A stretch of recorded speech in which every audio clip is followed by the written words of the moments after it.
Hello everyone, welcome back to our YouTube channel. So dear, कैसे हैं आप लोग? आई होप आप लोग अच्छे होंगे। स्टडी चल रही होगी डियर। आज हम बात करने वाले अपने environmental studies and disaster management. जो कि आप जान सकते हैं कि हमारा जो इन्वायरमेंटल स्टडीज पहले था वो हमारा चेंज हो गया सिलेबस। यूपीबीटी के अकॉर्डिंग हमारी नई बुक आई है। नई बुक की बात की जाए या तो नया सिलेबस आया है जो कि environmental studies and disaster management है, जिसका हिंदी मतलब ये हुआ कि पर्यावरण अध्ययन और आपदा प्रबंधन। जी हाँ गाइस, इसका ये मतलब हुआ कि पर्यावरण अध्ययन और आपदा प्रबंध। जी हाँ गाइस, आप इसके बारे में पढ़ने वाले हैं हम आज के बारे में। और तो आप प्लीज़ वीडियो में कंटिन्यू बने रहिए। यदि आप आज तक अभी कोई भी लेक्चर नहीं देखे हैं या कुछ भी पढ़ाई नहीं की इन्वायरमेंटल स्टडीज़ की, क्योंकि बहुत लोगों की ये मानना होता है कि ये बहुत ईजी सब्जेक्ट है और इसको आसानी से पढ़ के आसानी से काम बनाया जा सकता है। तो ऐसा भी नहीं है, बिना पढ़े आपका काम नहीं होगा। यदि एक बार चीज़ों को देखे रहेंगे, ओवरव्यू किए रहेंगे, तो आपको वन बाय वन सभी चीज़ें क्लियर हो जाएंगी और आप आसानी से परीक्षा भवन में लिख पाएंगे। अगर एक बार भी नहीं पढ़े हैं तो मेरी ये 99% गारंटी है आप परीक्षा में अच्छे नंबर नहीं ला पाएंगे। तो बात कर ले चाहे अपने environmental studies and disaster management के टॉपिक्स की। देखिए, ये जो नोट्स है ये यूपीबीटी थर्ड सेमेस्टर के अकॉर्डिंग है। आपको चीज़ें सब क्लियर होंगी। आपका जो भी सिलेबस है, जो भी टॉपिक है, नंबर ऑफ टॉपिक्स हम क्लियर करते हुए चलेंगे। कोई भी टॉपिक छूटेगा नहीं और प्रॉपर वे में डिफिनीसन भी आपको यहाँ मिलने वाली है। तो आप देख सकते हैं, आपको कोई भी डाउट नहीं रहेगा। कोई भी चीज़ें, सब चीज़ें वन बाई वन क्लियर होगी। तो प्लीज़ आप वीडियो में कंटिन्यू बने रहिएगा। यदि चैनल पर नहीं है तो प्लीज़ चैनल को सब्सक्राइब कर लीजिए और चैनल को सपोर्ट कीजिए। चलिए काम की बात करते हैं without wasting your time, without wasting your environmental studies and disaster management. जैसा कि हिंदी मतलब हुआ कि पर्यावरण अध्ययन और आपदा प्रबंधन। जैसा कि चैप्टर 1 हमारा क्या है, इंट्रोडक्शन, मतलब उसके बारे में परिचय है। परिस्थिति की परिभाषा की बात की जाए तो टॉपिक पहले हमारा क्या है, इकोलॉजी शब्द जो ग्रीक शब्द से मिलकर बना है। आइकोस वास स्थान, मतलब जहाँ लोग रहते हैं। लोग मतलब कि जीव जंतु जानवर सभी हमारे मनुष्य वगैरह। लोगोस मतलब स्टडी, स्टडी मतलब अध्ययन से बना, जिसका अर्थ विभिन्न आवासों में रहने वाले जीवों तथा उनके प्रभाव से। देखिए, आप मेरी बात को सुनिए बस। यहाँ जो लिखा वो सही है, जैसा लिखा है, लेकिन मेरी बात को समझिए। देखिए, मान लीजिए हमारे तरफ क्या है, हमारे आसपास का जो भी मान लीजिए आप जहाँ भी हैं उसको आपके जहाँ भी जिस स्थान, मान लीजिए आप पार्क में, तो आपके पार्क में आपके चारों तरफ क्या है, मान लीजिए आपके चारों तरफ क्या है, चारों तरफ पेड़ पौधे, जीव जंतु, पक्षी, घास फूस, जो भी चीज़ें हैं वो हैं और आप हैं। तो उनके बीच और आपके बीच में जो सीधा संबंध है, मौसम के बीच में आपके संबंध जो, वो हमारा पारिस्थितिकी है। तो इसकी प्रॉपर डिफिनीशन की बात की जाए तो विज्ञान की वह शाखा या ऐसी शाखा जिसके अंतर्गत वातावरण एवं जीवों का परस्पर संबंधों का अध्ययन किया जाता है, इकोलॉजी कहलाता है। रिलेशन बिटवीन ये जो चीज़ें हमारी मतलब जीवों और उनके मौसम, या मौसम कहते हैं वातावरण के प्रभाव का जो अध्ययन है। वातावरण मतलब हमारे जो सूर्य है, वायु है, ये सब अभी वातावरण क्या है, ये सब चीज़ों के बारे में अच्छे से समझने वाले हैं। तो आप प्लीज़ वीडियो में कंटिन्यू बने रहिएगा। यदि वीडियो में कंटिन्यू बने रहिएगा तभी आपको बेसिकली सब चीज़ क्लियर होगा, क्योंकि थोड़े बहुत जान लेने से कुछ होने वाला नहीं। तो देखिए, ये क्या है, इकोलॉजी कहलाता है। पारिस्थितिकी की कृषि में एक मुख्य भूमिका है। फसलों का चक्रण, खरपतवार नियंत्रण, समाधान इकोलॉजी से ही लिया गया। जाहिर सी बात है, जो हमारा फसल का चक्रण होता है, मान लीजिए गर्मी के मौसम में कब आप गेहूँ बोएंगे, कब आप धान बोएंगे, तो ये सब चीज़ें भी इस पर डिपेंड करती हैं कि मौसम के अकॉर्डिंग भी चीज़ें हम करते हैं। जाहिर सी बात है, किसानी की होंगी, खेती की होंगी, तो आपको ये सब चीज़ें क्लियर हो रही होंगी, आपको सब मालूम होगा। जाहिर सी बात है। हम बात कर लेते हैं इकोलॉजी। देखिए गैस, इकोलॉजी के जनक की बात की जाए तो इसके थोड़ा मतलब नॉलेज की बात की जाए तो इकोलॉजी के जनक जो हमारे हाइकल नामक वैज्ञानिक है, हाइकल नामक। और मॉडर्न इकोलॉजी के जनक क्या है, ईपी ओडम है। एपी ओडम है, इसको आप याद कर सकते हैं, प्लस पॉइंट हो सकता है। देखिए, आप एक बार इसको पढ़े रहेंगे तो अपने अकॉर्डिंग परीक्षा में environmental studies and disaster management में देखिए गैस, यदि अभी तक आप कुछ भी नहीं पढ़े हैं, हाँ, आप यदि अब तक कुछ नहीं पढ़े हैं, बस वीडियो को देख लेते हैं, लेक्चर को देख लेते हैं और नोट्स को पढ़ लेते हैं, तो आपका काम इस बुक में हो जाएगा। आपके इस सिलेबस में जो थर्ड सेमेस्टर में ये सब चीज़ें हैं, इसको क्लियर कर लेंगे environmental studies and disaster management की। तो बात कर लेते हैं इन्वायरमेंटल मतलब अध्ययन, पर्यावरण अध्ययन और हमारा जो प्रबंध है, ये सब चीज़ें हैं। हम इसकी बात कर लीजिए मेन टॉपिक की ओर।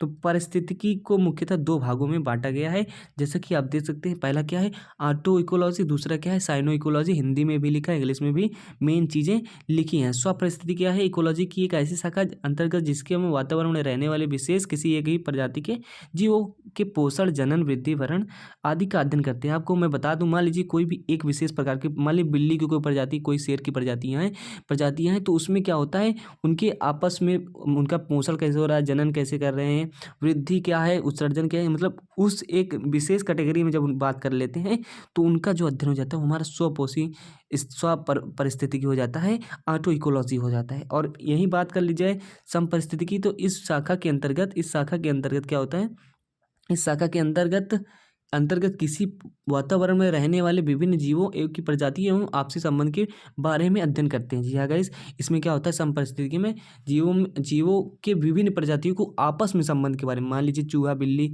खरगोश, शेर, चीता, आदमी एक दूसरे से किस प्रकार से संबंध है, जो हमारा मान लीजिए हम लोग क्या करते हैं, मान लीजिए सपोज दैट एक दूसरे से जो संबंध हैं, जो भी हमारे जीव जंतु हैं एक दूसरे से, मान लीजिए जो हमारा शेर है वो कुत्ते बिल्ली को खाता है और बिल्ली चूहे को खाती है, तो ये एक दूसरे के बीच में जो संबंध है, पेड़ पौधे को खाते हैं कोई, तो ये सब इनके बीच में एक दूसरे का जो संबंध है वही हमारा सीधा संबंध ही क्या कहलाता है, हमारा समपरिस्थितिकी कहलाता है। तो परिस्थितिकी तंत्र क्या होता है, हमारे आसपास की जैविक चीज़ें जिसमें जान है, जैसे हमारा पेड़ पौधे, जीव जंतु, हम लोग क्या है, मनुष्य सब हमारे जैविक है। तथा अजैविक की बात की जाए तो देखिए कोई भी जो वर्ड्स मिल रहा है उसको हम क्लियर करते हुए चलेंगे, तो बेसिकली कोई भी टॉपिक छूटने वाला नहीं है आपका। तो हमारे आसपास के सभी जैविक और तथा अजैविक कह सकते हैं, जैविक अजैविक, लिविंग और नॉन लिविंग दोनों ही एक दूसरे को प्रभावित करते हैं, तो उनका एक दूसरे का प्रभाव पड़ता है, वही हमारा इकोसिस्टम है। वही हमारा इकोसिस्टम है। जैसे कि जानते हैं इकोसिस्टम परिस्थितितंत्र मेनली 2 टाइप्स में डिवाइड कर दिया गया है, जैविक तत्व या जैविक घटक की बात की जाए, और अजैविक तत्व या अजैविक घटक, मतलब बायोटिक कंपोनेंट और अबायोटिक कंपोनेंट। अब जैविक मतलब सीधा उसका आशय क्या है, लिविंग मतलब जिसमें जान हो, जैसे कि जीव जंतु, मनुष्य, पेड़ पौधे, पादप, पक्षी इत्यादि। हमारे अजैविक की बात की जाए मतलब नॉन लिविंग की, तो जल, सूर्य, ताप, हवा, आर्द्रता, नमी, ये सब इत्यादि हो गया। नॉन लिविंग की बात की जाए तो इसमें 3 चीज़ें आती हैं। एक होता है प्रोड्यूसर, लिविंग मतलब जिसमें जान हो, चल फिर सकता है, जैविक क्रियाएं कर सकता है, जो वो हमारा क्या होता है, लिविंग हो जाता है। तो हमारे बात की जाए इसमें क्या होता है, उत्पादक होता है, इसमें एक उत्पादक होता है, एक उपभोक्ता होता है, एक अपघटक का होता है। देखिए प्रोड्यूसर होता है, कंज्यूमर होता है, डिकम्पोजर होता है, 3 चीज़ होते हैं। प्रोड्यूसर क्या होता है, जहाँ से चीज़ें हमें मिलती हैं, जहाँ से चीज़ें बेसिकली शुरुआत जहाँ से होती है, जहाँ से उत्पादन होता है, उत्पादक कहलाता है वो।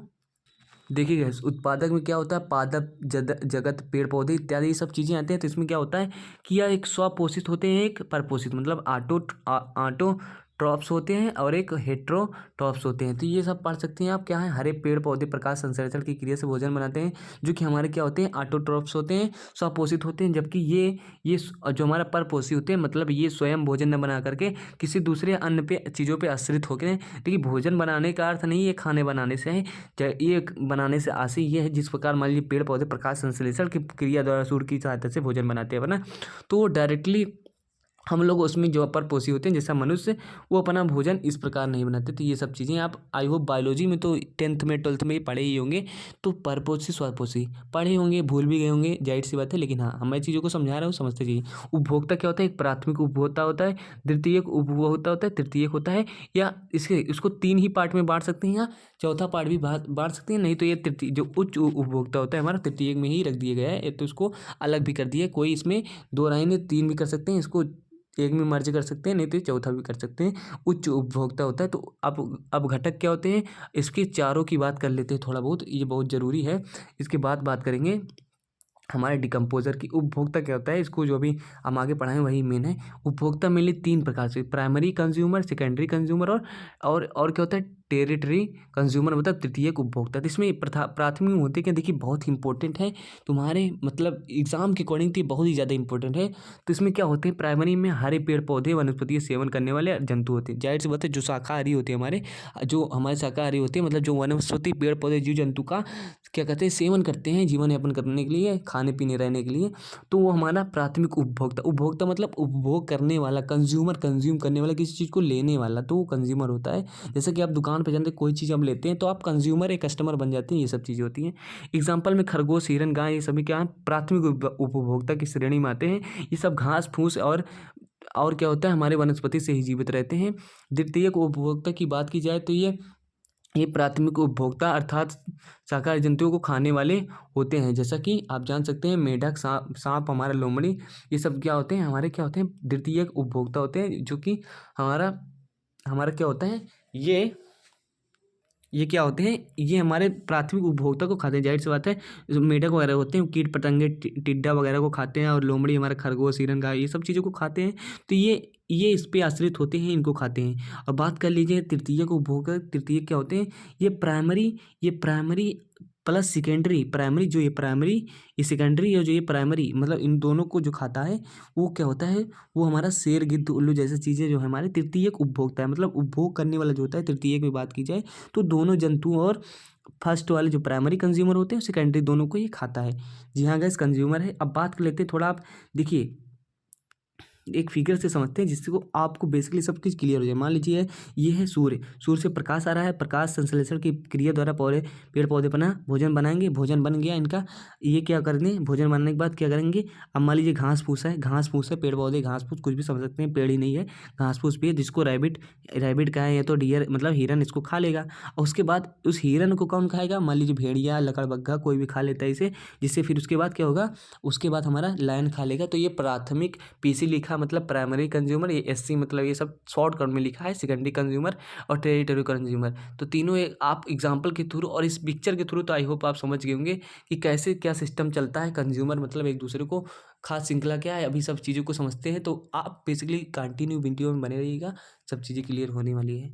ऊर्जा का 10% काला, जी हाँ गाइस बहुत ही इंपॉर्टेंट है, ऊर्जा का 10% काला। जी हाँ गाइस, यदि ये नहीं समझ में आया तो कोई बात, देखिए कहीं ना कहीं बहुत एग्जाम के पॉइंट ऑफ व्यू से तो बहुत ही ज़्यादा इंपॉर्टेंट है। ऊर्जा का 10% नियम क्या कहता है, मेरी बात को सुन लीजिए, देन आफ्टर आप इसको रीड कर लीजिएगा। देखिए कोई भी जीव जंतु हो या मनुष्य प्राणी हो, वो उसको क्या करता है कि कुछ कार्य, उसको मान लीजिए कुछ कार्य करता है तो उसको एनर्जी ऊर्जा की आवश्यकता होती है। तो उस ऊर्जा को कैसे प्राप्त करेगा, कोई चीज़ खाएगा भोजन करेगा तभी तो उसको ऊर्जा मिलेगी। तो उस ऊर्जा के लिए क्या करता है व्यक्ति, कुछ चीज़ खाने के लिए किसी चीज़ का शिकार करता है, उसका भक्षण करता है, तो उसके लिए क्या करता है कुछ चीज़ उसको खाता है। तो वो जिस चीज़ को खाता है, जिस भोजन करता है, तो वो उसका केवल 10% ही ऊर्जा उसको मिल पाती है। ऐसा कहने का मतलब है, आप इसको पढ़ लेंगे तो नोट्स को वन बाय वन चीज़ें क्लियर हो जाएंगी। देखिए जीव जंतु में कुछ क्या होता है, जीव जंतु में क्या होता है, जीव जंतुओं को कुछ कार्य करने के लिए कि ऊर्जा की आवश्यकता होती है, जिसके लिए कुछ भोजन ग्रहण करने पड़ता है। भोजन के लिए वह क्या करता है, किसी अन्य जीव घटक का शिकार करता है, जिससे प्रत्येक स्तर पे 90% ऊर्जा का स्वयं, जिसे प्रत्येक स्तर पे मान लीजिए आपको भी आगे समझाएंगे, तो आप वीडियो में कंटिन्यू बने रहिए। तो कोई चीज़ ऐसा नहीं जो आपको समझ में ना आए, जिससे प्रत्येक स्तर पे क्या होगा, ऊर्जा का 90% स्वयं अपने जैविक क्रियाओं, जैसे जैविक क्रिया मतलब कि आदि में लगा देता है। देखिए क्या होता है, तथा बचा हुआ 10% ऊर्जा अपने आगे वाले जीवों को स्थानांतरित करती है, अर्थात ऊर्जा लंबे समय तक बार बार उपयोग में नहीं लाई जा सकती, लाई जा सकती है नहीं, इसका यहाँ होना चाहिए नहीं लाई जा सकती। जाहिर सी बात है, ऊर्जा मतलब जो भी मेनली, अभी देखिए आगे आपको सब क्लियर होने, यही ऊर्जा का 10% का नियम है। आप एक चित्र देखिए और चित्र में आप समझिए, मान लीजिए आपका सूर्य है, ऊर्जा का सबसे बड़ा स्रोत क्या है, सूर्य है, और सूर्य से ही मेनली ऊर्जा मिलती है। तो सूर्य क्या, मान लीजिए यहाँ से मान लीजिए कुछ एग्जाम्पल के थ्रू समझ लेते हैं। एनर्जी, सूर्य एनर्जी जो है, जो फोटोसिंथेसिस मतलब प्रकाश संश्लेषण की क्रिया द्वारा पौधे भोजन बना रहे हैं, इसमें मान लीजिए 100 किलो कैलोरी, 100 किलो मतलब 1000 किलो कैलोरी ऊर्जा क्या दे रहा है, सूर्य पेड़ को दे रहा है, पौधे को दे रहा है, मान लीजिए ऐसा सपोज दैट, मान लीजिए तो ये दे रहा है। तो अब क्या करेंगे, जो खरगोश तक एनर्जी आएगी, मान लीजिए खरगोश किसी पेड़ को खाता है जिसमें 1000 किलो कैलोरी मान लीजिए क्या होता है ऊर्जा होती है। तो ऊर्जा होती है, उसको मान लीजिए खरगोश उसका भक्षण करता है, उसको खाता है, तो उसको क्या मिलेगा,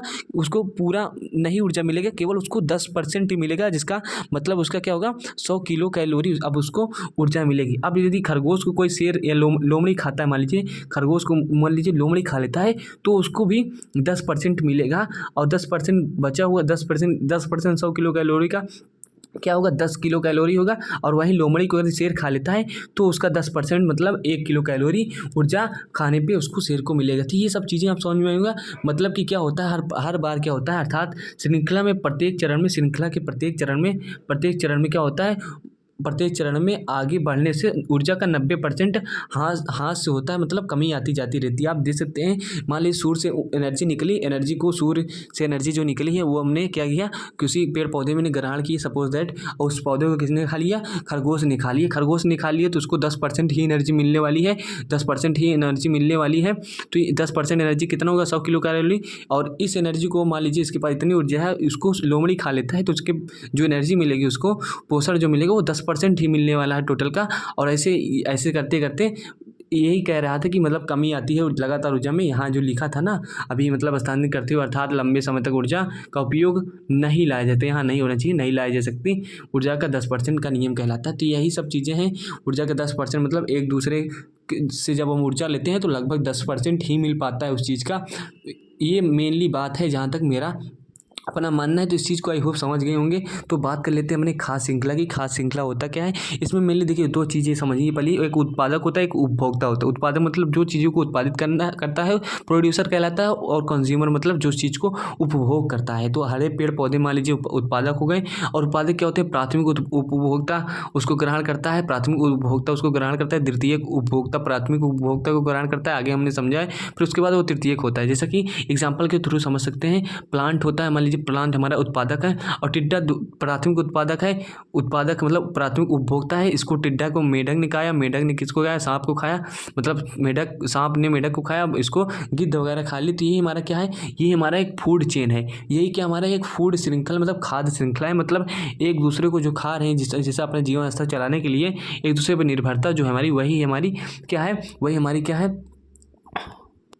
वही हमारी खाद्य श्रृंखला है। तो इसको समझ सकते हैं कि प्लांट को किसने खाया, प्राथमिक उपभोक्ता टिड्डा ने खाया। प्राथमिक उपभोक्ता हमारा हिरन वगैरह भी हो सकता है, जो भी प्राथमिक उपभोक्ता वही हो गया हमारा। मेढक ने खाया, मेढक क्या है, मेढक के बाद इसको सांप ने खा लिया, तो ये सांप गिद्ध ने खा लिया, गिद्ध ने सांप को खा लिया। तो यही सब चीज़ें एक दूसरे को खा रहे हैं, अपना जीवन यापन कर रहे हैं। तो ये हमारा क्या हो गया, प्लांट मतलब फूड चेन हो गया। एक एग्जाम्पल आप समझ लीजिए, मान लीजिए प्लांट है, इसको डियर ने खाया, डियर को डायरेक्ट लायन ने खा गया, जो हमारा क्या है, फूड चैन है। फूड चैन है, आयो फूड समझ गए।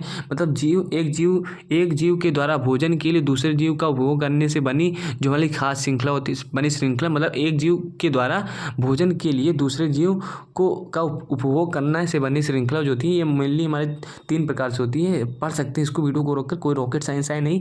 थर्ड स्टेज होती है, मतलब 3 चरण वाली खाद्य श्रृंखला। 3 चरण मतलब जिसमें 3 चरण में खाद्य श्रृंखला बनती है। मान लीजिए घास है, घास को हिरन ने खाया, हिरन को शेर ने खाया। तो ये तीन स्टेप हो गया, 3 स्टेप हो गया ना। थर्ड स्टेज मतलब 3 चरण वाली खाद्य श्रृंखला। फोर्थ स्टेज मतलब 4 चरण वाली खाद्य श्रृंखला, जिसमें मान लीजिए घास है, घास को टिड्डे ने खाया, टिड्डे को मेढक ने खाया, मेढक को किसी पक्षी ने, मोर वगैरह किसी ने खा लिए, जो उसको खाता होगा। जो 5th स्टेज की बात की जाए, मतलब 5 चरण वाली खाद्य श्रृंखला, जिसमें घास है, घास को टिड्डे ने खाया, मेढक ने खाया, मेढक को सांप ने खाया, सांप को चीलबाज वगैरह ने खा लिया। तो और भी हो सकती हैं, लेकिन इसको एज्यूम नहीं कि इसको माना नहीं जाता, लेकिन भी 3 ही मानी जाती है। और भी मान लीजिए चील को मान लीजिए बाज आदमी ने खाया, शेर ने खाया। तो ये सब और भी लंबी श्रृंखला हो सकती है, लेकिन नहीं, ये मेनली 3 ही माना गया है जहाँ तक बात की जाए। ठीक है गाइस, अब बात कर लेते हैं खाद्य जाल की, मतलब फूड वेव की बात कर लेते हैं। फूड वेव होता क्या है, फूड वेव कहते हैं किसी हैं, इसको अच्छे वे में समझ लेते हैं। जब किसी खाद्य श्रृंखला में प्राथमिक और द्वितीयक उपभोक्ता या प्राथमिक या तृतीयक उपभोक्ता एक दूसरे को क्या करते हैं, खाद्य के रूप में बन जाएं, जिससे अलग अलग खाद्य श्रृंखला आपस में मिलकर एक जाल बना लेते हैं, जिससे खाद्य श्रृंखला कहते हैं। ये पढ़ने से थोड़ा आपको कम समझ में आएगा, जहाँ तक मेरी उम्मीद है, लेकिन आप आगे चल के इसको अच्छे वे में समझने वाले हैं। जी हाँ, इसको अच्छे वे में समझने वाले हैं। जैसे कि फूड वेव क्या होता है, मान लीजिए यहाँ आपको दिख रहा होगा फूड वेव, देखिए सामने आपके क्या है, एक फूड वेब बना है, मतलब खाद्य जाल बना है। इसको समझिए, मान लीजिए क्या है, मान लीजिए श्रृंखला है, मतलब ये खाद्य श्रृंखलाएं। आप समझते हैं खाद्य श्रृंखला क्या होती है, ये तृतीय खाद्य 3 चरणों वाली है, 4 चरणों वाली है। मान लीजिए खाद्य श्रृंखला है, क्या है, खाद्य श्रृंखला है। पौधे हैं, पौधे को हिरन ने खाया, हिरन को शेर ने खाया। और पौधे, मान लीजिए पौधा है, पौधे को टिड्डे ने खाया, मेढक ने खाया, मेढक को सांप ने, बाज ने। पौधे हैं, उसको खरगोश ने खाया, लोमड़ी ने शेर को। ये सब चीज़ें हैं, इसको थोड़ा समझ लीजिए और मेरी बात को ध्यान से अब सुनिए। तो देखिए, ये जरूरी नहीं कि ऐसा स्टेप चलता रहे कि पौधे को हिरन खाए और हिरन को सेब खाए, या पौधे को टिड्डा खाया, टिड्डा मेढक को खाया, सांप ने बाज को। ऐसा जरूरी नहीं चलता रहे। ये शेर क्या कर सकता है, शेर हिरन को खा सकता है। यहाँ शेर डायरेक्टली क्या कर सकता है, शेर डायरेक्टली मेढक को खा सकता है, खरगोश को खा सकता है। शेर डायरेक्टली क्या करता है, जरूरी नहीं है जो उसको मिले वो खा सकता है। मान लीजिए मनुष्य जरूरी नहीं है कि मुर्गे, देखिए यहाँ शेर बनाए, शेर जरूरी नहीं मनुष्य को खाए, ये मुर्गे को खा सकता है, डायरेक्ट खा सकता है। मनुष्य जरूरी नहीं मुर्गी को खाए, और मुर्गी जरूरी नहीं पौधे को खाए।